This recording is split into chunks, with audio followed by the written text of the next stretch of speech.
일단 보자. 갑니다. 2차 방정식의 두 실근 알파와 베타가 알파의 절대값 더하기 베타의 절대값이 7이라고 하는데, 절대값과 절대값의 합이라는 얘기는 크기끼리 더해주세요.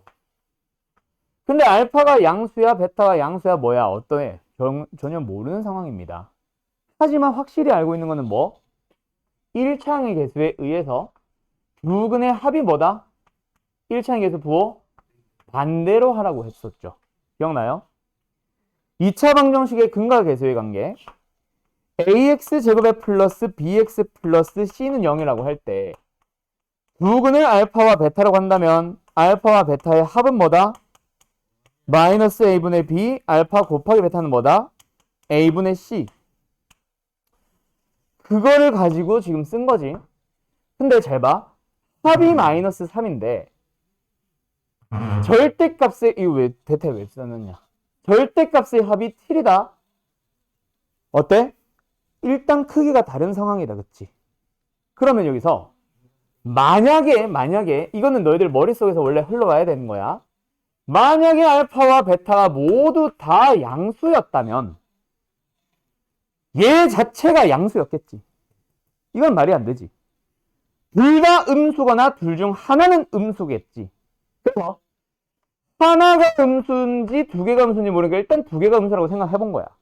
돼, 안 돼? 안 돼요. 왜? 둘 다 음수였다면 만약에 예를 들어서 마이너스 1과 마이너스 2의 합, 그래서 마이너스 3이 나왔다 치면 절대값끼리 더해도 3이었겠지. 7이 아니라.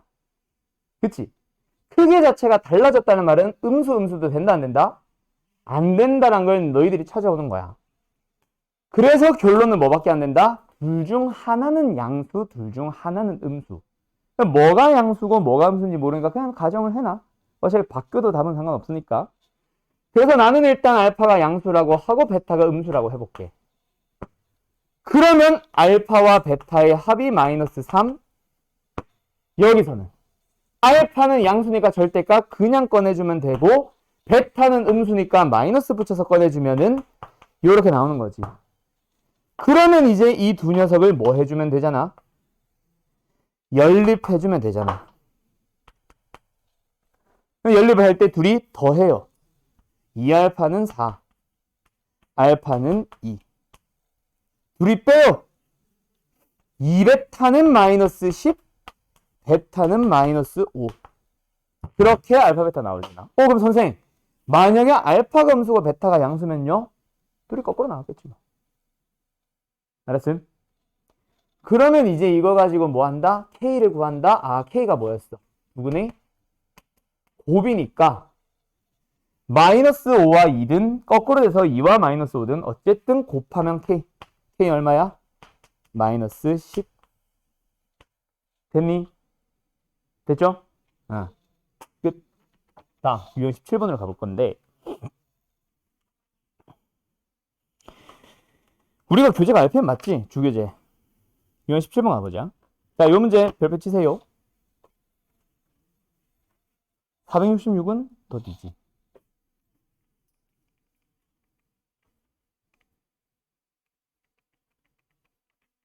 뭐야? 넘어왔네? 요거다. 자, 가자. 유형 17번. 너네가 절대로 하면 안 되는 작업 중에 하나를 중학교 때 배웠기 때문에 이상하게 하고 있는 게 하나가 있어요. 잘 봐. 2차 방정식의 두 근의 합이 5입니다 라고 하면은 너희들이 이걸 가지고 자꾸 식을 세우려고 해요. 왜? 합이 5면 1차액에서 마이너스 5라는 거 배웠지? 맞지? 그럼 상수항은 곱이 주어져야 되는데 안 주어졌으니까 그냥 몰라 라고 했다고 치자. 이건 쓰지 마. 그리고 개수를 모르니까 앞에 뭐 예를 들어서 B가 붙었다고 쳐봐. 그게 fx야. 뭐 이렇게 만드는 사람들이 있어. 지금 문제는 그거보다 더 복잡하기 때문에 사실은 안 만들 텐데 440번 같은 거 애들이 자꾸 만들려고 한다고. 합도 있고 곱도 있고 하다 보니까. 근데 그러고 나서 너희들이 뭐를 풀기 시작하냐면 식을 세우는 사람들은 이걸 하기 시작해. 뭐?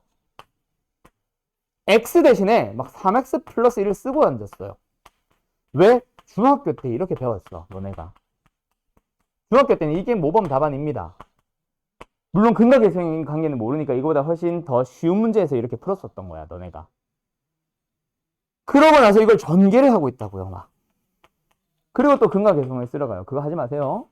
절대로. fx, fax 플러스 b는 0. 두 개 꼴 나왔을 때 식세우로 가지 마세요. 그러면 어떤 식으로 풀어주냐면, 잘 봐.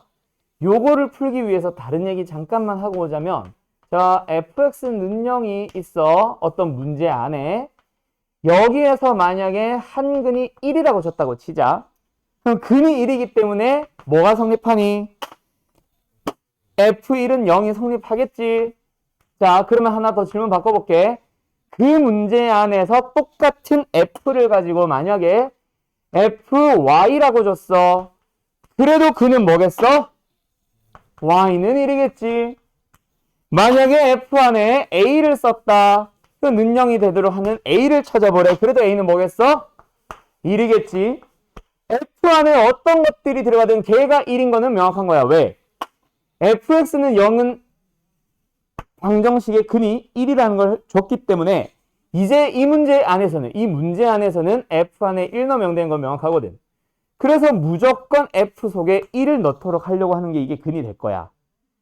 그러면 내가 지금 이 얘기를 하고 싶었던 게 아니라 무슨 얘기를 하고 싶었냐면 f 안에 뭐가 들어가든지 걔를 만족시키고 싶으면 뭐 해주세요?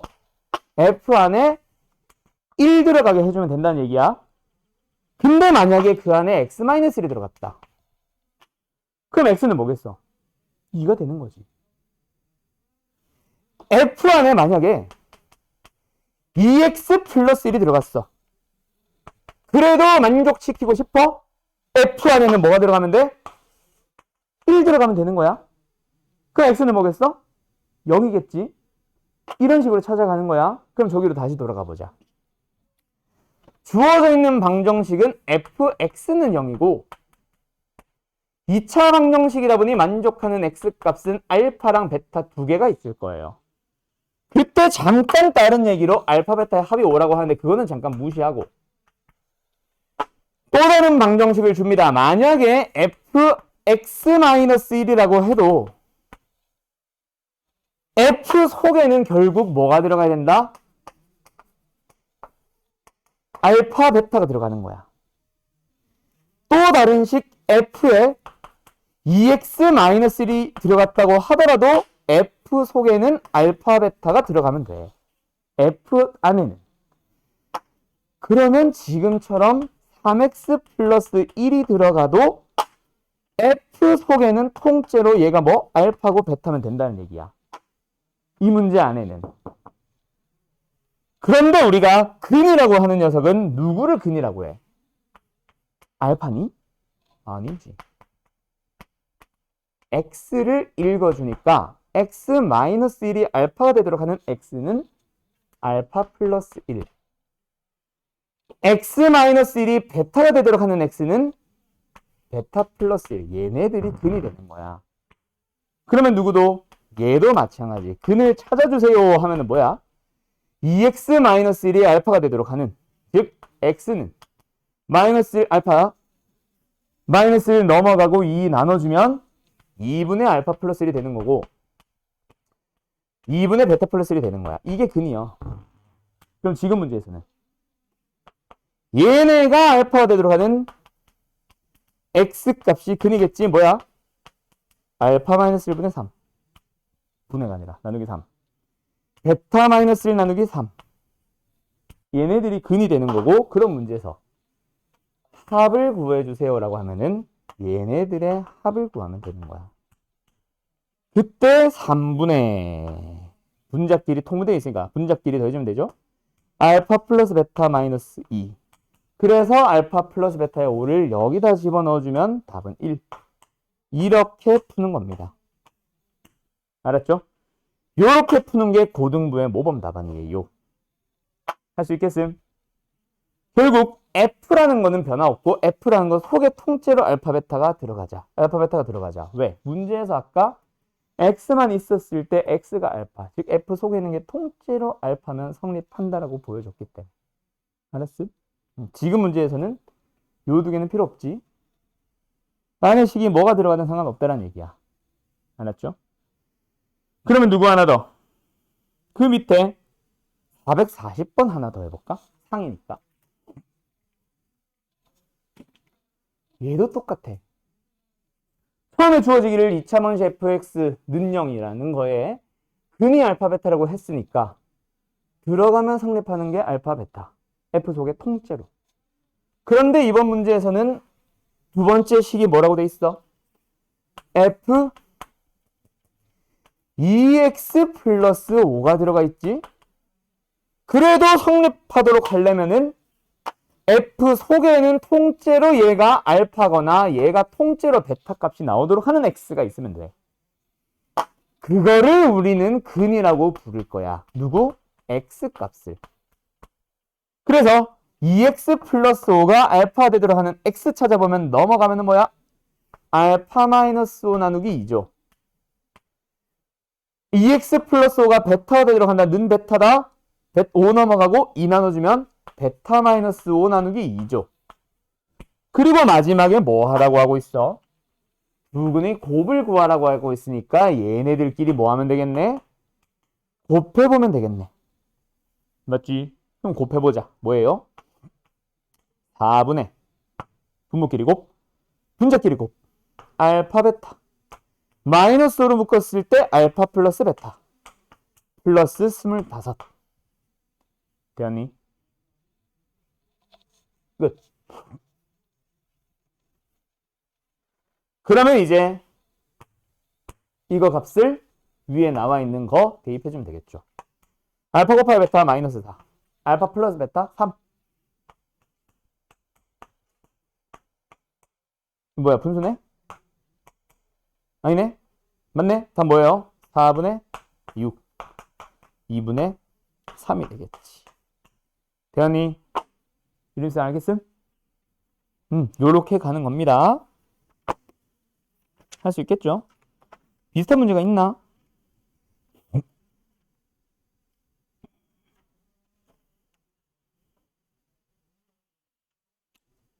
(461번) 뭐 이런 것들 똑같이 해볼 수 있겠지. 61번 이거 안 푼 사람 없죠? 됐죠? 넘어갑니다. 이거 유형 질문의 사람 말고는 안 푼 사람 아니 뭐 다 안 푼 건 아니잖아. 다 풀었지 대부분. 이렇게 유형 10분 마무리 지을게. 마지막 466 가보자. 지워도 됨? 466 가보자.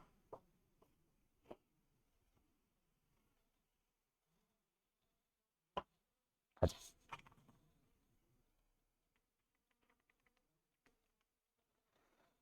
(2차) 방정식의 서로 다른 두 실근을 알파와 베타라고 할 때 옳은 것을 보기 위해서 있는 대로 찾아보시오. 기억, 제곱 더하기 제곱을 물어봅니다. 그 다음엔 니은, 뭔지 잘 모르겠어. 디귿, 알파와 베타의 범위에 대한 내용. 자, 일단 2차 방정식이 주어졌고 A 때문에 인수분해가 안 되는 상태에서 근에 대한 얘기가 등장을 했어. 그러면 당연히 너희들은 기본적으로 뭐 하고 시작해야 되겠네? 두 근의 합과 두 근의 곱을 찾고 시작해야 됩니다. 그래서 뭐예요? 두 근의 합은 A, 두 근의 곱은 2. 됐지? 자, 그러고 나서 이제 기억으로 가보자. 기억은 우리가 앞 단원에서 배웠던 내용, 제곱 더하기 제곱. 이거 뭐야? 곱셈 공식의 변형을 쓰라는 얘기고, 얘는 알파 플러스 베타의 전체 제곱에서 2알파 베타를 빼면 됩니다. 맞죠? 그럼 뭐예요? a제곱에 마이너스 4가 돼요. 그쵸? 그러고 나서 이제 이거 뭐야? 뭐 크니 작니라고 물어보는데 이거 뭐야? A의 범위가 필요하겠네. A의 범위 찾으러 가자. 자, 우리가 놓치고 온 거 하나가 있어. 바로 뭐냐면 서로 다른 두 실근. 그래서 요 녀석만 쓰고 끝이 아니라 판별식도 써봤어야 되겠네. 판별식 뭐예요? a제곱에 마이너스 8. 얘가 서로 다른 누실근이니까 뭐예요? 0보다 커야 되고 a제곱의 범위는 그래서 뭐다? 8보다 크다. 그래서 a제곱 마이너스 4의 범위는 4보다 커지겠지. 됐지? 양변에 4 빼면 나오는 범위. 4보다 크다 맞니? 네, 참. 됐음? 두 번째, 니은. 알파 더하기 베타의 절대값과 알파 더하기 베타의 각각의 절대값끼리의 합. 자, 이게 말하고 싶은 게 뭔지를 너네 알아야 돼. 그렇지. 알파의 절대값이 뭐야? 알파의 크기. 아, 이거 맞다. 이건 너네 혹시 누구 거냐? 너네 반에 있냐? 이거 주인? 아니, 난 이런 모자 안 써. 민성풍이 내 거고요. 모자 이거 누구 거야? 없어, 너희들? 잠깐만. 알파의 절대값이 알파의 크기. 베타의 절대값은 베타의 크기. 한번 생각해봐. 크기와 크기를 더했어. 0이 아니고서야 당연히 크기끼리 더해졌으니까 커졌겠지. 맞죠? 그런데 두 번째. 절대값 알파 더하기 베타는 일단 둘이 더한 다음에 마지막에 크기를 볼 거야. 만약에 알파 베타가 둘이 부호가 똑같아. 양수로 똑같은 음수로 똑같은. 그럼 뭐야? 얘네들은 크기끼리 더했으니까 크기를 만들면 얘는 무조건 양수가 됐고 더했으니까 크기끼리 커지지. 근데 얘네들은 알파 베타가 부호가 똑같으면 커지죠. 그리고 절대값이었으니까 마지막에 크기를 볼 거야. 양수 더해도 크기는 커지고 음수 마이너스 2와 마이너스 4 더해도 마이너스 6 크기는 커지지. 그럼 마지막에 크기를 볼 거니까 둘은 어때? 똑같을 거야. 즉 이게 똑같다라는 얘기가 하고 싶은 말은 알파와 베타의 부호가 같다라는 것을 의미해요. 하지만 만약에 알파와 베타의 부호가 다르다라고 생각해봐. 예를 들어서 하나는 양수, 하나는 음수야. 근데 크기를 만든 다음에 더하면 역시 크기끼리 뭐해? 커지겠지. 예를 들어서 하나는 양수 5고 다른 하나는 음수 5면 크기를 만들고 크기를 만들어서 더해주면 10이겠지. 커졌잖아. 그런데 그냥 더하면 어때? 5랑 마이너스 5 둘이 서로 부호가 반대면 크기가 서로 상쇄되죠. 당연히 얘가 뭐 하겠어? 작아지겠지. 즉 부호가 다르면 무조건 이렇게 됩니다. 알았죠? 그래서 지금은 같다는 걸 보고 아 부호가 같니? 라고 물어보는 거 알아둬야 돼. 알았음? 그럼 너희들은 두근의 부호를 얘기하는 게 바로 뭐다? 두근의 곱이 뭐가 나온 거? 그렇지. 양수가 나왔기 때문에 두근의 부호는 이미 같다라는 거를 알고 있고 그래서 니은은 보자마자 참입니다가 나와야 돼요. 원래 같은 얘기를 하고 있는 거지. 알았음? 알았음? 그 다음에 세 번째 디귿으로 가보자. 이거 진위 질문이었지. 디귿으로 가보자. 이거 뭐야? 알파가 4보다 크다? 그럼 베타의 범위는 0보다 크고 2분의 1보다 작다?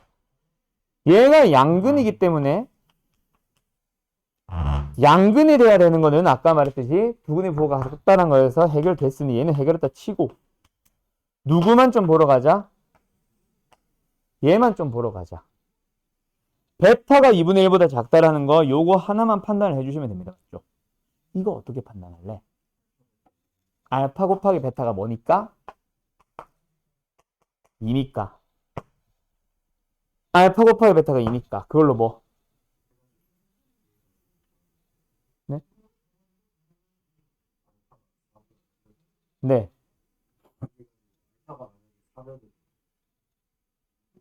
2분의 1일 거고, 그치? 그렇지. 그래요. 맞아요.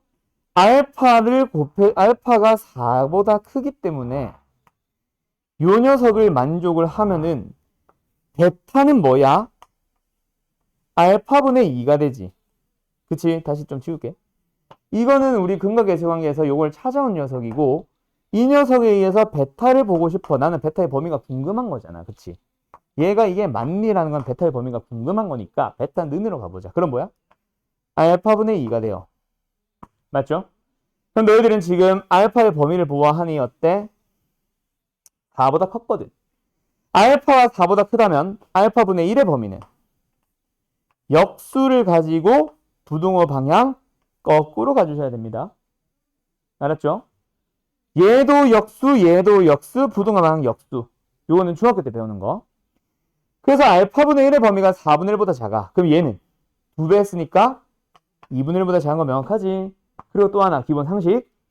알파는 뭐다? 4보다 컸다. 즉 무슨 수였다? 양수였다. 역수를 만들 때는 요거 0보다 크다 작다 붙여줘야 돼. 그래서 0보다 큰 놈에다 2배 해봐야 0보다 크다. 베타의 범위는 0보다 크고 2분의 1보다 작다가 나오네요. 이렇게 이제 찾아가는. 여기 이제 디귿이 사실 좀 어렵지. 맞냐? 맞네. 답은 뭐야? 기역, 니은, 디귿? 세 개 다 참. 이렇게 되는 겁니다. 됐죠? 이해됐어? 그래요. 여기까지. 자, 일단 가보자. 그러면 우리 2차 방정식은 마무리가 됐고 오늘 이제 2차 방정식과 2차 함수 할 건데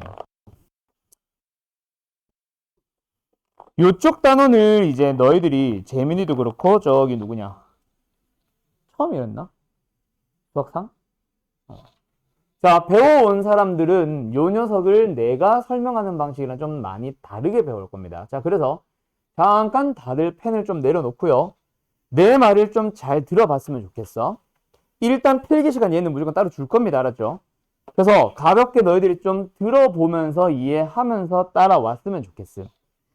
기본적인 틀을 알고 그냥 풀 줄 아느냐, 기본적인 내용은 모른 채 풀 줄 아느냐는 이 단원이 가장 수원 수투에 영향을 많이 끼칩니다. 알았음? 자, 간다.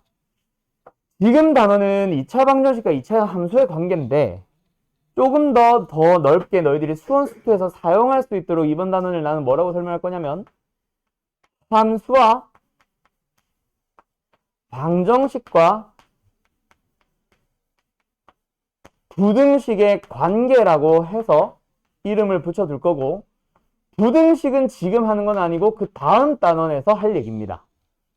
어쨌든 함수와 방정식과 부등식은 무슨 관계 있을까? 우리가 흔히 알고 있던 방정식은 도대체 뭐고 우리가 알고 있는 함수를 가지고 어떻게 방정식으로 관계를 지을 수 있는지 기본적으로 함수에 대한 내용에서 두 개의 함수를 등장시켜봐.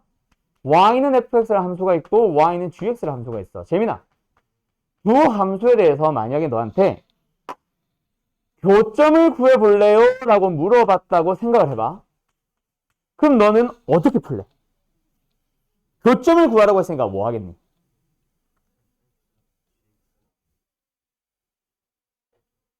빼줘요. 맞죠? 다시 한번 뭐 하는 거야? 연립을 하는 거다. 알았죠? 왜 연립하는지에 대한 내용은 나중에 우리 여러 가지 방정식 다 끝나고 나서 한 번 더 설명해 줄게. 어쨌든 연립을 하라고 중학교 때부터 해왔어요. 그럼 연립을 하기 위해서 두 식을 뭐 하겠어? 빼면 되지. 그럼 좌변은 y 빼기 y니까 뭐고? 0이고 우변은 뭐고? f 빼기 g고 그렇게 풀어도 되고 또는 우변끼리 같다라고 둡니다. 이게 이제 기본이에요. 그래서 뭐가 만들어졌어? fx는 gx라는 식이 만들어졌고 등호가 들어갔고 양변에 뭐든 x가만 남아있으니 한쪽으로 이항시키면 x에 대한 뭐가 만들어지지? 방정식이 만들어지지. 그래서 너희들한테 제발 하나 좀 부탁하는 게 있다면 앞으로 너희들이 만나는 모든 방정식은 있잖아. 그냥 방정식 문제일 수도 있어. 그냥 해를 구하면 끝. 그런 문제들도 정말 많이 있는데 경우에 따라서는 그 방정식은 원래 뭐였다? 두 개의 함수의 교점을 구하기 위해서 연립해서 만든 방정식이다. 식이다. 연립해둔 식이다. 라는 거를 너희들이 계속 가지고 와줘야 돼. 그걸 못하면 이 단원에서 나오는 심화 문제를 아예 못 풀어요. 왜 그렇게 푸는지를 이해조차 못해. 알았음? 그래서 함수의 교점, 두 함수의 교점을 구하고 싶으면 뭐한다? 연립해서 방정식을 풀면 된다. 다시 방정식은 그냥 풀 수도 있지만 어떻게도 해석할 수 있다? 두 함수의 교점을 구하기 위해서 연립해둔 식이다라고 해석을 할 수 있어. 그럼 이걸 거꾸로 올라가는 거는 나중에 심하니까 좀 이따 할게요. 나중에 할게요. 어쨌든 여기까지. 그런데 만약에 이 방정식을 풀어봤어. 식을 정리를 해봤어. 한쪽 이양시켜서. 정리를 해봤는데 뭐가 나오더라? 아, 이거 얘기하기 전에 이거 마저 하고 가자. 어쨌든 연립해서 방정식을 만들었다. 그럼 방정식에서는 우리 항상 뭐 구해왔니? 중학교 때도 그렇고 배를 구해봤지. 맞죠? 실근이라고도 하죠. 근이라고도 하죠. 2차 방정식, 이 방정식의 실근, 근에 대한 얘기를 만들 수 있고, 근을 뭐 구하라고 하면 구하면 되고, 뭐 개수를 물어볼 수도 있고 등등등 하겠지. 어쨌든 우리는 연립해서 x값을 얻게 돼. 그럼 우리가 얻은 이 x가 바로 뭐야? 다시 한번 또 반복. 두 함수의 교점을 구하기 위해서 연립한 걸 방정식이라고 하고 방정식을 풀었더니 x가 나오네. 그럼 원래 거 뭐? 교점에 대해서 뭐가 나온 거? x 좌표가 나온 거. 그래서 너희들은 기본적으로 방정식의 실근은 두 함수의 교점의 x 좌표가 뭐하다? 같은 거다라고 기억을 해놔요. 그런데 우리는 앞 단원에서 방정식에 대한 얘기 배웠죠. 어떤 방정식? 2차 방정식.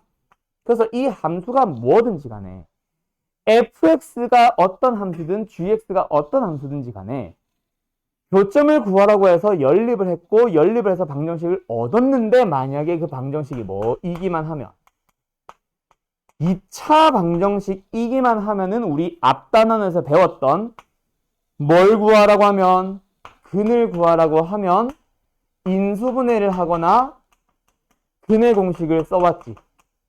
를 쓰면 되는 거고요. 근의 개수를 물어보거나 실근, 허근 같은 걸 물어본다면 판별식을 쓰면 되고요. 예를 들어서 알파와 베타의 제곱 같은 걸 물어보거나 알파분의 1 더하기 베타분의 1 같은 걸 물어보거나 또 뭐 있냐? 또 뭐 있지? 알파 마이너스 베타의 절대값 같은 걸 물어본다면 뭘 구하라는 거다? 근과 계수의 관계를 쓰라는 거다. 쓰고 곱셈공식의 변형까지.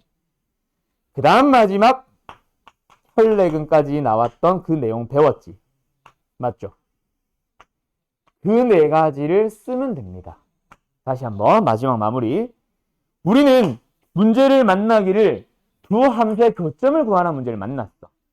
두 함수의 교점을 구하라는 문제를 만났고 그래서 교점에 대한 얘기를 물어보기 때문에 연립을 너희들이 스스로 하는 거고 연립해 봤더니 방정식이 만들어졌는데 몇 차더라 하필이면 2차더라.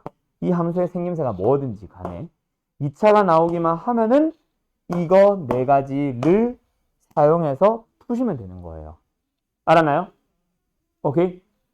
자, 그러면 기본적인 문제 몇 가지만 좀 풀어보면서 갈까?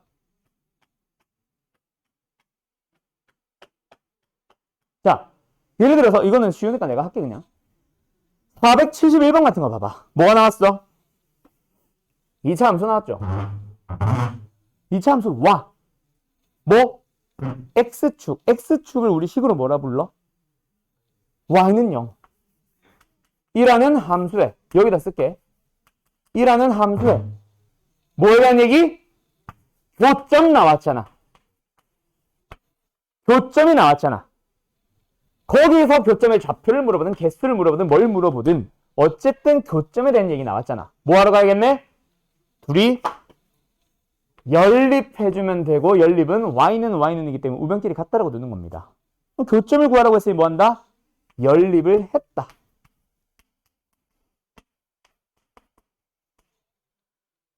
눈요.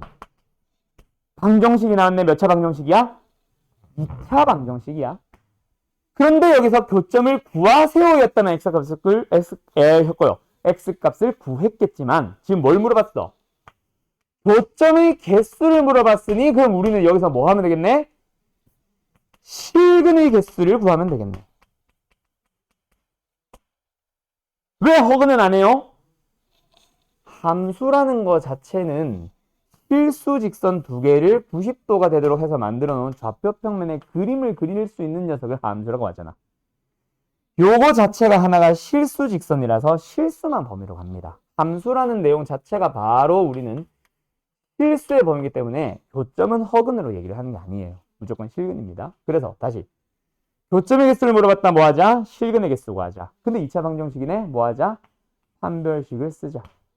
쓰면은 뭐 나와? 48, 32? 뭐예요? 양수네. 그럼 뭐야? 서로 다른 두 개의 실근.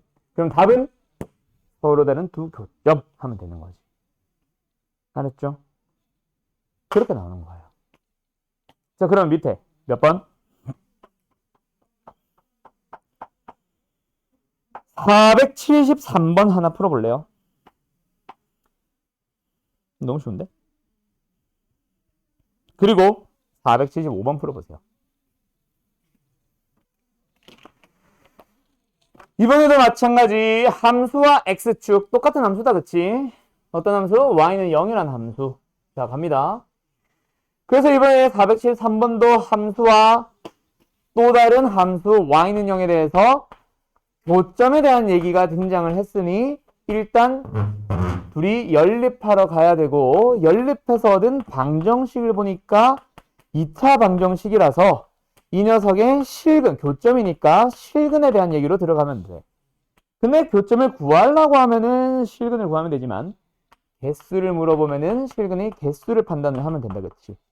그래서 실근의 개수, 근의 개수에 대한 내용이니까 역시 이번에도 뭐 한다?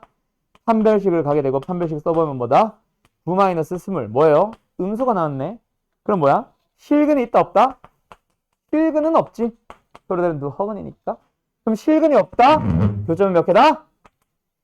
0개다 라고 답해주면 되겠네. 되었음. 이렇게 가는 겁니다. 알았죠? 다음 475번. 이름이 됐어? 오케이. 자, 475번. 함수의 그래프가 x축이라는 함수와 만나도록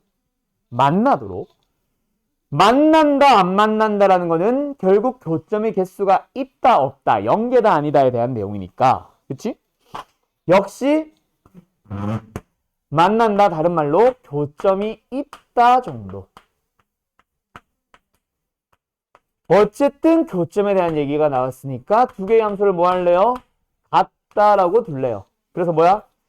x제곱에 플러스 6x에 플러스 k는 0이라는 방정식을 만들었고 연립해서 방정식을 만들었으니 교점이 있다, 실근이 있다로 풀면 되겠네. 그냥 실근에 대한 얘기 등장했고 있다 없다라는 거는 뭐야? 한 개거나 아니면 두 개거나 0개만 아니면 되잖아. 그럼 뭐야? 역시 교점의 개수에 대한 내용 나왔으니 판별식으로 들어가면 되고 1차항의 개수가 짝수니까 4분의 d를 써야 되겠지. 지난번에 했던 거. 그럼 4분의 d 써보자. 그럼 뭐 나와요? 9-k. 그때 한 개가 되려면 중근 는 0. 두 개가 되려면 판별식은 양. 그럼 k의 범위는 9보다 작거나 같아요. 어때요? 정말 쉽죠? 되죠? 이렇게 가는 겁니다. 다음 뭐야? 이게 다네? 9보다 작거나 같다. 이렇게 가시는 거예요. 그럼 이번에는 x축이 아니라 뭘 해봐도 지금 여기 함수를 봐봐. 내가 어떤 함수가 나오더라도 라고 했지. 근데 지금까지 풀던 건 전부 다 뭐야? 2차와 y축이었지. 근데 이제 얘를 x축이 아닌 또 다른 함수를 줘도 역시 마찬가지로 풀면 되겠네. 그래서 이번에는 gx 대신에 gx에 x축 대신에 뭘 쓰기 시작한다? 직선을 쓰기 시작할 거야. 그래도 마찬가지로 풀면 되지 않을까? 자, 이번에는 몇 번을 너희들이 먼저 푸냐면 여기 있는 거 한 3개 풀고 잠깐 쉬었다 할게요. 477번 그 다음에 480번 그 다음에 너무 똑같은 것 같은데 482번 3개. 자, 가보자. 477 어떻게 하면 돼요? 역시 이번에도 1차 함수 직선 2차 함수 두 함수에 대해서 교점의 좌표를 직접 물어봅니다. 좌표를 물어보든 개수를 물어보든 뭘 물어보든 일단 뭐에 대한 얘기 나왔으니까 교점에 대한 얘기 나왔으니까 둘이 뭐 하자? 연립하자. 바로 이제 이항시키면 되겠지. 난 우변으로 갈래. 최고창에서 양수인 게 좋아. x제곱 마이너스 4x 플러스 4는 0. 그럼 이번에는 뭐야? 교점의 좌표를 직접 물어봅니다. x값 얼마예요? 그치? 하나 나오잖아. 됐음. 근데 교점의 좌표를 구하라고 x좌표였구나. 그럼 끝. 답은 2. 근데 만약에 그냥 교점의 그냥 좌표를 구하세요 했으면 뭐 해야 돼? x좌표만 끝나는 게 아니라 넣어서 마이너스 1까지 구해줘야 되겠지. 원래는 이거겠지. 근데 지금 x좌표라고 했기 때문에 그냥 이가 답. 알았음? 다음 두 번째 가보자. 4802요. 지워도 됨? 간다. 480. 자, 요거에서는 요 명칭 하나는 좀 기억해두자. 앞으로 너네가 새로운 함수를 만날 때마다 도형에 대한 얘기 나올 때마다 항상 나오는 얘기가 위치 관계라는 게 있어. 그냥 이거는 기억을 해두세요. 위치 관계는 뭐를 물어보는 거냐면 그냥 교점의 개수를 구하세요 라는 말에 그냥 수학에서 나오는 다른 표현입니다. 그러니까 답은 서로 다른 두 점에서 만난다. 이런 식으로 써주면 답이야 그게. 위치 관계를 다르게 설명하는 게 아니라. 알았음? 뭐 풀렸냐? 480? 자, 그럼 뭐야? 교점의 개수, 교점에 대한 내용이 등장했기 때문에 또 연립하러 가는 거고 이 항을 우변으로 시켜주면 x제곱에 마이너스 2x에 플러스 1이 나오고 는 0. 그럼 교점의 개수를 구하라고 했으니까 이 녀석의 뭐? 실근의 개수를 구하면 되겠지.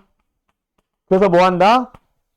판별식으로 들어갈 거고 1차 행에서가 짝수니까 4분의 d를 쓰면 되겠네. 4분의 d는요 1-1.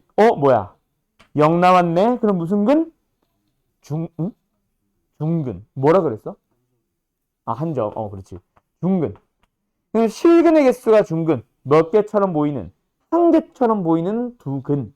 그치? 그럼 교점은 반드시 한 점이라고 써줍니다. 서로 같은 두 점이라고 안 해요. 점에서는. 알았죠? 개수를 그냥 한 개, 두 개로만 쓰지 다른 두 개, 같은 두 개라고 안 써. 알았어요? 그럼 여기서 하나 상식으로 좀 알아줄게. 2차 방정식이 근이 이거는 뭐 쓸 필요는 없다. 2차 방정식이 서로 다른 두 실근을 갖는다면 판별식이 0보다 크지. 서로 같은 두 실근을 갖는다고 하면은 0이지. 또는 중근이라고 얘기를 해도. 그런데 2차 방정식이 두 실근을 갖는다라고 하면 판별식이 뭐게? 0보다 크거나 같답니다. 왜요? 서로 같은 건지 다른 건지 말 안 했기 때문에 같은 것도 두 실근, 다른 것도 두 실근이에요.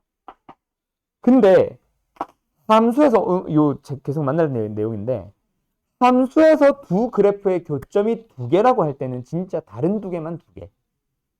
같아지는 거는 한 개라고만 얘기합니다. 구분해야 돼요. 알았죠? 그래서 두 함수가 두 점에서 만난다라고 할 때는 판별식 무조건 0보다 크다고 가야 돼. 그게 좀 차이 나는 거. 방정식에서는 다른 두 실근, 같은 두 실근 명시하는데 점에서는 반드시 두 개, 한 개라고 얘기를 해야 돼요. 알았죠? 갑니다, 계속. 마지막 82번. 어디 갔어? 82번. 이건 사실 안 해도 되는데, 그지? 아까 75번이랑 똑같지? 그냥 함수가 바뀐 것밖에 없지. 그래서 어쨌든 뭐 한다? 두 함수에 대해서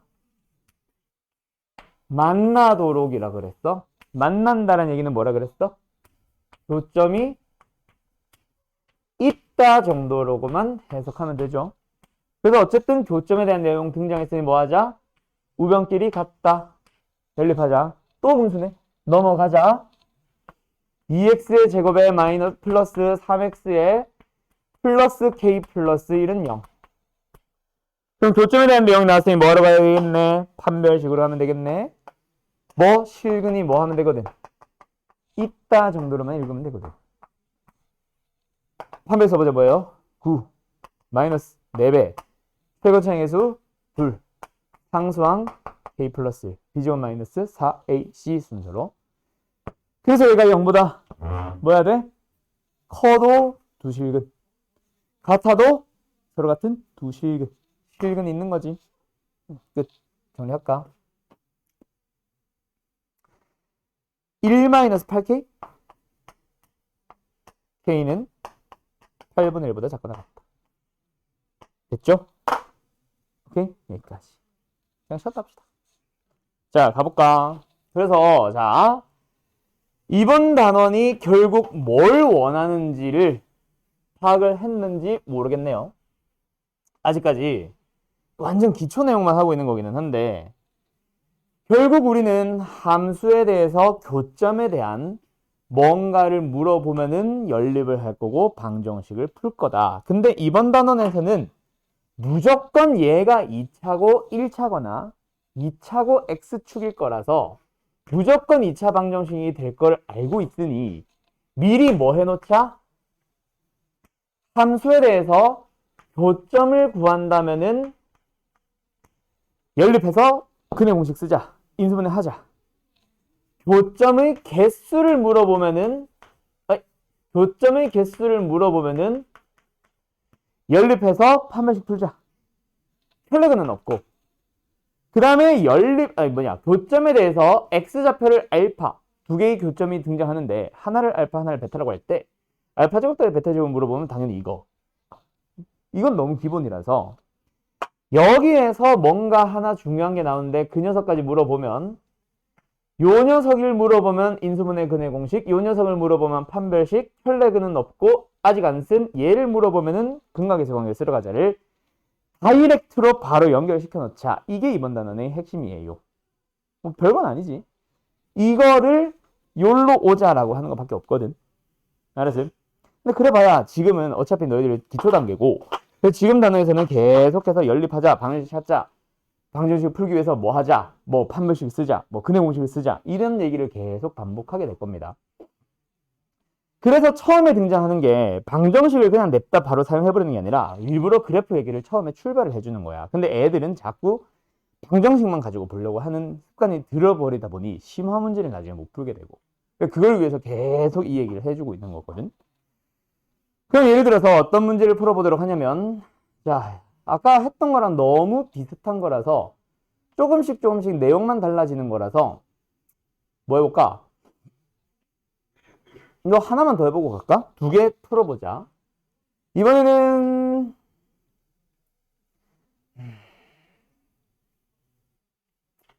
492번. 그 다음에 이거 풀고 싶었는데 요거 495번. 2개 풀어보세요. 자, 그래서 이번에도 뭐다? 92번은 함수와 함수가 만나는 점이 2개다. 맞죠? 서로 다른 이라고 안 하더라도 당연히 2점이라고 할 때는 2점, 다른 2점. 그래서 어쨌든 y는 0이라는 녀석과 연립을 할 거고 이제는 바로 써도 되겠지. 뭐 이런 거 자꾸 안 해줘도 되겠지. x제곱 마이너스 2kx 플러스 k제곱에 마이너스 2k 플러스 4 는영을 만들었고 서로 다른 2점, 서로 다른 2실근. 그래서 실근의 개수에 대한 내용이 나왔으니 당연히 뭐로 넘어가고 판별식으로 넘어갈 건데 1차의 개수가 짝수니까 4분의 d. 그래서 계산해주면 k제곱 마이너스 k제곱에 플러스 2k에 마이너스 4. 그게 서로 다른 2실근 0보다 커야 되겠네. 사라지고 나면 k는 2보다 크다. 됐죠? 2보다 큰 놈 중에서 가장 작은 정수니까 답은 3. 4번이 되겠다. 그치? 다음. 계속 갑니다. 자, 그 다음에요. 아까 75번이랬지. 95번. 95번이라 그랬지. 갈게요. 또 뭐 나와? 2차 함수가 이번엔 뭐 한다? x축과 접한다. 함수와 직선이 접한다라고 하는 녀석은 한 점에서 만난다에 대한 또 다른 표현입니다. 맞죠? 그래서 역시 만나는 점이 한 개, 교점이 한 개니까 둘이 뭐 해야지? 연립할 거고 연립하는 과정이 이제 생략. x제곱 플러스 2ax 플러스 ak. 그리고 플러스 k 플러스 b는 0이라는 방정식을 만들었어. 자, 다시. 까먹지 말고 지금 만든 게 뭐다? x라는 문자에 대한 방정식이야. 그치? 연립해서 얻은 거는 방정식이야. 너희들이 절대로 하면 안 되는 거 뭐 보고? k의 값에 관계없이 라는 말만 보고 제발 눈 뒤집어져서 항등식으로 바라보지 말고 일단 우리가 만든 거는 방정식입니다. 근데 이 방정식에 대해서 접한다를 쓰고 나서 뭐? 판별식이 0이다를 쓰고 나서 그 녀석이 뭐다? k의 값에 관계없이. 내가 k의 값에 관계없이라는 말은 언제 그 얘기 했는지 모르겠는데 항상 뒤에 나오는 말을 잘 봐야 된다 그랬지. 뒤에 있는 녀석을 식으로 고쳤을 때 그 녀석이 항등식이 된다는 표현이거든. 그럼 x축에 접한다는 걸 식으로 고쳐준 것 자체가 d는 0이고 그래서 요 녀석을 항등식이라고 풀어야 돼. 뭐에 대한? k라는 문자에 대한 항등식으로. 근데 이제 저거 딱 보자마자 애들이 자꾸 이거를 k에 대한 일치항과 없는 항으로 자꾸 분류를 하려고 그래. 그럼 안 되지. 얘는 방정식입니다. 그래서 풀이. 판별식을 쓰자. 일치항의 수짝수네 4분의 1을 쓰자. a제곱에 마이너스 ak에 마이너스 k 마이너스 b가 됐어. 그 녀석이 0에다를 쓰고 나면 얘가 바로 뭐다? k라는 문자에 대한 항등식이다. 그래서 k가 있는 항과 없는 항으로 바꿔주고 그리고 나서 이제 뭐 하는 거야? 우변과 계수 비교법으로 둘 다 빵빵 되게 만드는 거지. 그래서 여기서 나오는 a가 얼마? 마이너스 1이고 a가 마이너스 1이면 제곱은 1, b는 1. 됐죠? 둘이 뭐해? 더하니까 답은 0. 대현이 뭘 쓸려? x제곱 플러스 2ax 쓰는 다음에 네. k가 a 플러스 1이니까 a를 마이너스 1로 해가지고 마이너스 1로 해가지고 이 식을 짚고서 풀어줘. 여기서 a가 마이너스 1인 걸 어떻게 알아? a 플러스 1이 k의 개수니까 내가 그거 하지 말라고 한 건데 방금. 네. 지금 여기서 뭐하나? 요 식은 x에 대한 방정식이야. 방정식이야. 이거를 네 말대로 k a 플러스 1로 해놓고 플러스 x제곱에 플러스 2ax에 플러스 b는 0이라고 하고 얘를 k에 대한 방정식으로 바라보면 안 된다고 내가 아까 얘기한 거야. 알았음? 응. 그래서 판별식을 쓰고 그 녀석이 0이다가 항등식. 알았지? k의 값에 관계없이는 얘가 성립합니다. 이 방정식이 뭐? 중근을 갖습니다 라는 말이 성립하는 거니까. 알았지? k의 값에 관계없이 중근을 갖는다잖아. k의 값에 관계없이가 수직하는 거는 d는 0입니다. 거든. 알았죠? 다음 패스. 그 다음에 이제 또 직선의 위치 관계. 아까 했으니까 이번 유형은 뺄게요. 알았죠? 결국 뭐 하면 돼? 함수와 직선을 이번에는 연립해서 또 판별식 쓰겠지. 알았죠? 위치 관계. 교점의 개수니까. 그리고 또 뭐 k 값에 관계없이 또 나올 거고. 쭉 넘어가자. 이번에는 어떤 문제를 풀어볼 거냐면 좀 많이 넘어갈게요. 없네? 하나만 더 하자 그럼. 요거 505번 기기. 자, 이번에는 뭐예요? 이번에는 그래프가 주어졌습니다. 그래프가 주어졌고 직선과 만나는 점들에 대한 내용이 나오고 있네. 자, 뭐야? 다시 한번 함수와 함수가 만나는 점과 점에 대한 내용. 뭐? 함수와 함수가 만나는 두 개의 점에 대한 내용이 나왔으니 당연히 뭐 하고 가자? 연립해볼까? 둘이 같다 이항 마이너스 ax 마이너스 b 마이너스 1은 0. 자, 그런데 여기서 뭐가 등장했어? 그때 둘 중 한 녀석에 대한 x좌표가 주어졌다. 그게 다 뭐야? 교점의 x좌표니까 뭐가 주어진 거야? 근이 주어진 거지. 맞지? 실근이. 근데 그 근이 뭐가 주어진 거야? 1 플러스 루트 3. 그럼 이거 무슨 내용이야? 지난번에 배운 내용이다. 그치? 2차 방정식에 대해서 한 근이 등장을 했는데 뭐가 나왔어? 무리수인 근, 무리근이 등장을 했어. 그럼 뭐 하라 그랬어? 재민아? 무리근이 등장하면? 아니지. 개수 확인이지. 무리수인 근이 등장을 하면은 반드시 뭐 해주세요? 개수가 어떤지를 확인을 하세요. 자, 허근이면 개수가 실수였지만 지금 허근이 등장할 리도 없고 왜? 함수니까. 무리근이 등장하면은 개수가 A, B, 1 유리수인지를 확인을 해야지. 개수가 유리수 맞니? 네, 맞아요. 그러면 뭘로 들어가면 돼? 혈내근. 자, 내가 아까 없다 했는데 너무 쉬워서 없다고 한 거지. 그지? 문제가 너무 뻔하게 생겼잖아. X값 하나 줬는데 무리수? 당연히 혈내근. 그래서 이게 함수라서 뭔가 독특한 느낌이 아니라 방정식을 만들어 봤더니 혈내근인 느낌이라서 얘는 딱히 다이렉트로 연결시키지는 않아요. 어쨌든 그래서 뭐다? 혈내근 내용으로 넘어가면 되니까 다른 근이 뭐다? 무리수 부분의 부호를 바꾼 녀석. 그러면 이제 이 두 개를 가지고 뭐 하면 돼? 두 근을 다 아니까. 합!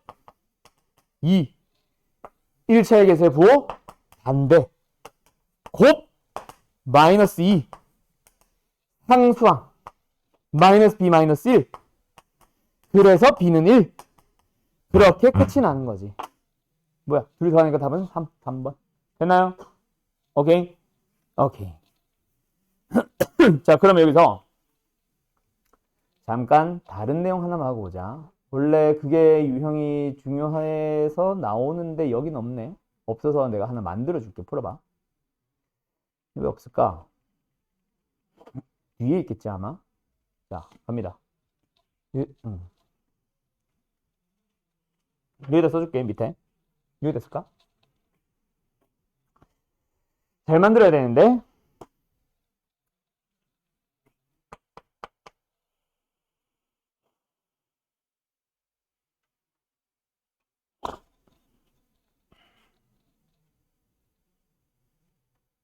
대충 만들까?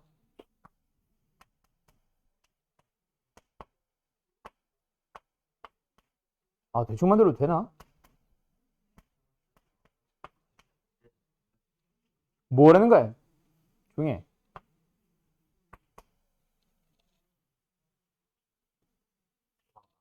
아, 샷업 해봐.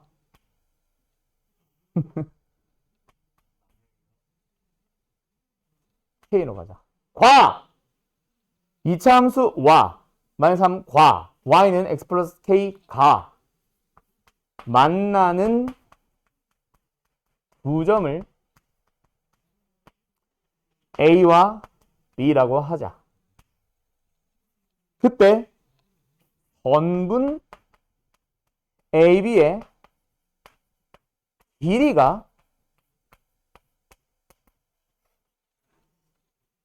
이게 나올 수 있나? 2루트 2일 때 K를 구하시오. 자, 이게 2번이야. 1번부터 풀어. 1번부터 풀어. Y는 X제곱 에 마이너스 2X 마이너스 4와 X축이 만나는 두 점을 A와 B라고 할 때 선분 AB의 길이를 구해주세요. 자, 밑에 거를 먼저 풀고 위에 거를 푸세요. 알았죠? 기기. 뭔가 방향이 잘못 잡힌 것 같다, 그치? 자, 잘 봐. 해가지고 구하는 그것도 방법이 될 수는 있지. 그러니까 틀린 거는 아니라고. 근데 굳이? 잘 봐. 일단 함수와 함수가 만나는 점에 대한 내용이 등장했으니까 뭐 하러 가야 돼? 일단 연립. 그래서 방정식 만든 건 기본. 맞죠? 그때 이걸 만족하는 x 인수분해 돼야 안 돼? 인수분해가 안 되면 근의 공식을 쓰냐? 지금 우리한테 물어보는 게 A의 좌표 구하세요야? B의 좌표를 구하세요니? 좌표를 구하면 거리를 구할 수 있기는 하지만 좌표를 물어본 건 아니잖아. 그럼 좌표는, 즉 근은 물어보지 않는 이상 근의 공식 쓸 일이 없어요. 그럼 어떻게 간다? 다른 방식을 생각해봐. 뭐? 알파, 베타.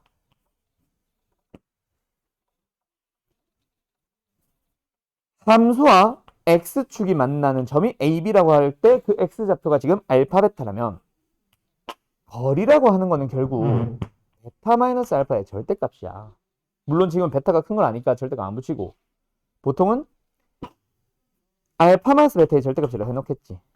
그럼 뭔 문제야? 곱셈공식의 변형 이용하는 근과 계수관계 문제야. 즉 뭐냐면 두 교점 사이의 거리에 대한 문제를 물어보면은 근과 계수관계를 살려주세요. 물론 이게 중요한 게 아니라 그것 때문에 나오는 위의 문제가 되게 중요해져. 풀이가 달라지거든. 잘 봐. 어쨌든 얘를 물어보니까 우리는 뭐 해야 돼? 알파 마이너스 베타의 뭐가 나와야 돼? 제곱이 나와야지. 어떻게 구하는데? 알파 플러스 베타의 제곱에서 마이너스 4알파 베타로. 곱셈공식의 변형식. 근데 합자리에 뭐 들어가 있어? 2. 아, 여기 있구나. 2. 곱자리에 뭐 들어가 있어? 마이너스 4. 얼마예요? 20. 그럼 답은 2루트 5. 이게 답인 거야. 루트 씌우니까. 알았죠? 그럼 얘도 똑같이 푸냐? 조금 달라. 뭐가 좀 다른지 잘 봐. 지금은 함수와 함수긴 한데 그 또 다른 함수가 x축이 아니라 직선이야. 그래서 무슨 일이 발생하냐면 그림 잘 봐. 좀 작게 그릴 건데 2차 함수와 직선이 일단 두 점에서 만났고 두 점 사이의 거리, 즉 선분 AB의 길이는 아까처럼 x축에 평행한 길이가 아니라 비스듬하게 누워있는 길이에요. 그런데 여기서 만나는 교점을 어디 갔어? 안 했네? 인터넷도 안 해. 아니, 연립도 안 했네? 일단 봐봐. x제곱에 마이너스 3x에 마이너스 k 마이너스 3은 0이라고 일단 방정식 만들었고 x를 만약에 우리가 알파 베타라고 한다면 과연 알파 마이너스 베타의 절대값이 2루트일까? 그거는 아닐 거야. 왜? 알파 마이너스 베타는 x좌표를 알파라고 하고 x좌표를 베타라고 했을 때 알파 마이너스 베타는 이거거든. 이거. 요게 알파 마이너스 베타의 절대값이지. 잘 보이냐? 그럼 이게 2루트가 아니지. 2루트는 어디가 2루트야? 요거지.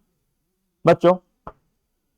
그리고 이제 직각삼각형의 빗변으로 들어가면 되는데 여기서 이제 좀 달라지는 게 대부분의 쌤들은 y좌표를 구하라고 하고 앉았어요. 알파ベ타를 넣어서. 왜 그러지? 기울기가 1이면 당연히 45도고 1대 1대 루트 있으면 되지. 얘는 2다. 알았니? 알았니?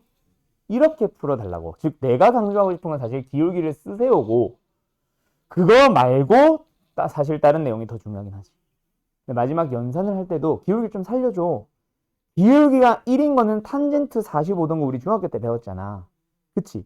그럼 45도, 45도짜리 직각 이등변 삼각형은 1대 1대 루트인 거 우리 다 알지. 그럼 얘가 얼마야? 빗변이 2루트이면 얘는 당연히 2가 되잖아. 그래서 이 녀석도 알파 마이너스 베타의 절대값이 다시 알파 플러스 베타는 3이고 알파 곱하기 베타는 마이너스 k 마이너스 3이고 알파 마이너스 베타의 절대값은 이번에는 길이인 2루트가 아니라 2가 되는 거. 요거 가지고 곱셈공식의 변형식을 써주세요. 나는 이걸 설명하고 싶었습니다. 알았나요? 다들 알겠음? 끝.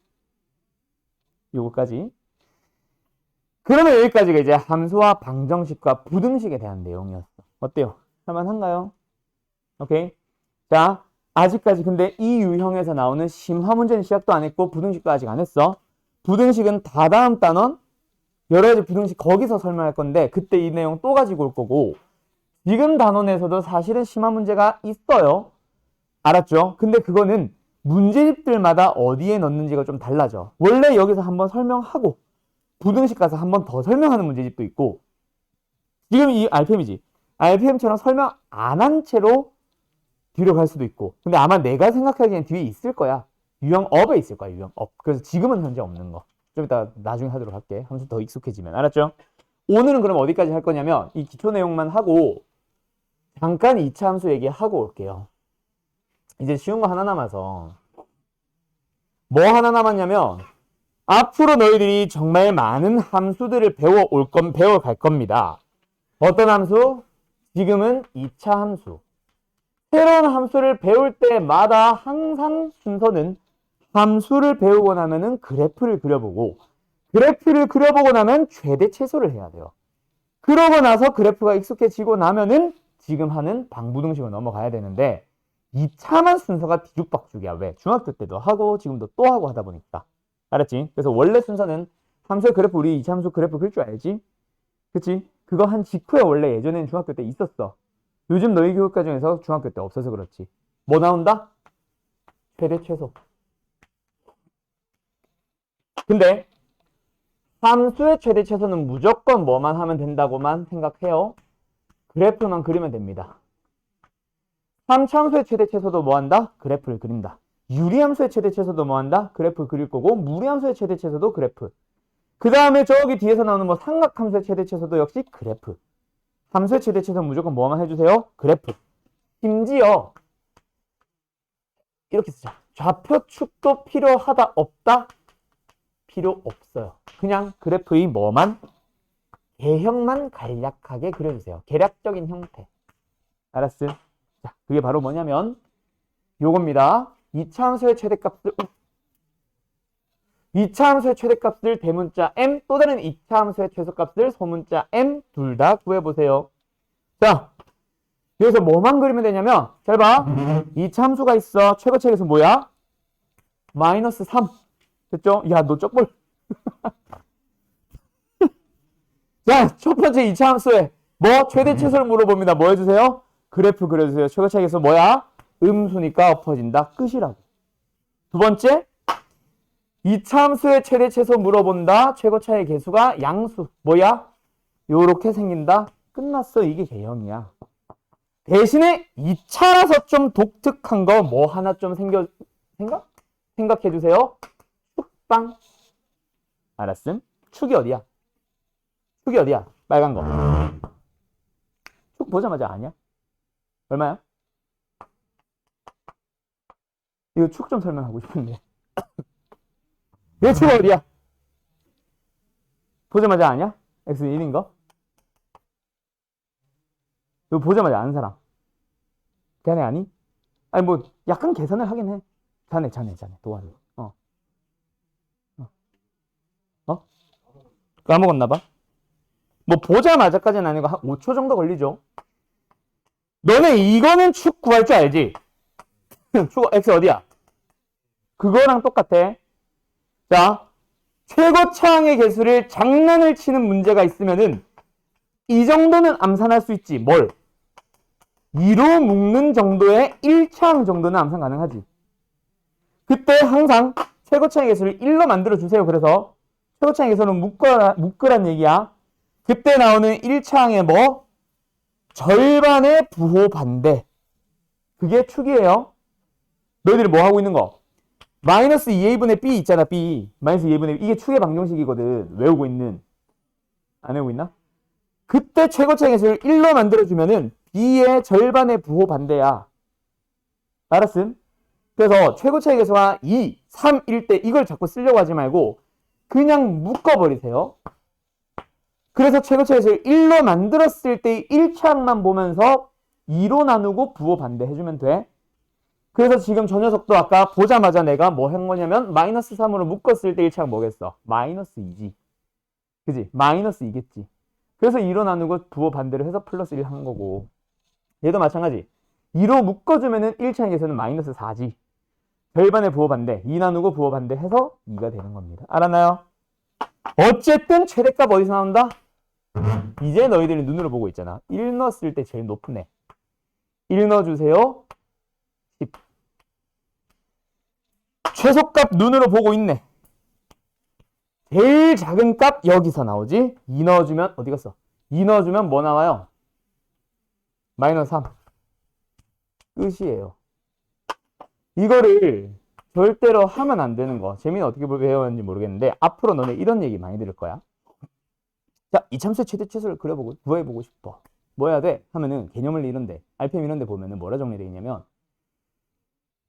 여기 봐봐. 어딨니? 68번 봐봐. 68번에 그 제일 밑에 네모박스 하나 있지. 아, 68번이래. 미안요. 68쪽. 68쪽에 보면은 제일 밑에 네모박스 뭐 저 표 하나 있지. 그 바로 위에 괄호 2번, 괄호 1번 거기 내용 봐봐. 뭐 있어? x 값의 범위가 알파보다 크거나 같고 베타보다 작거나 같은 범위에서 이차함수에서 괄호 1번 어쩌고 저쩌고 저쩌고일 때 f 어쩌고 저쩌고 저쩌고 중 가장 큰 값이 최대값 또는 최소. 이거 하나도 보지 마. 이걸로 설명하시는 쌤들은 본인이 연구하신 게 아니라 그냥 책보고 읽으시는 쌤들 그렇게 하지 마. 그게 아니라 2차 함수의 최대 최소를 구하고 싶으면 뭐 해주세요? 그래프를 그려주세요. 알았죠? 그게 다야.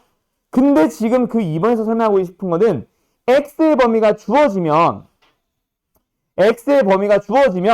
범위를 표현을 했을 때 요렇게 즉 축을 포함을 하지 않으면 둘 중 하나가 최대고 하나는 최소야.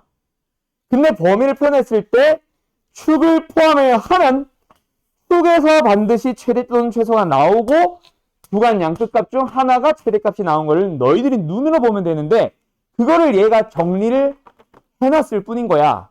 뭐? 축을 포함을 하면은 세 녀석 중 제일 큰 놈이 최대값, 세 녀석 중 제일 작은 놈이 최소값.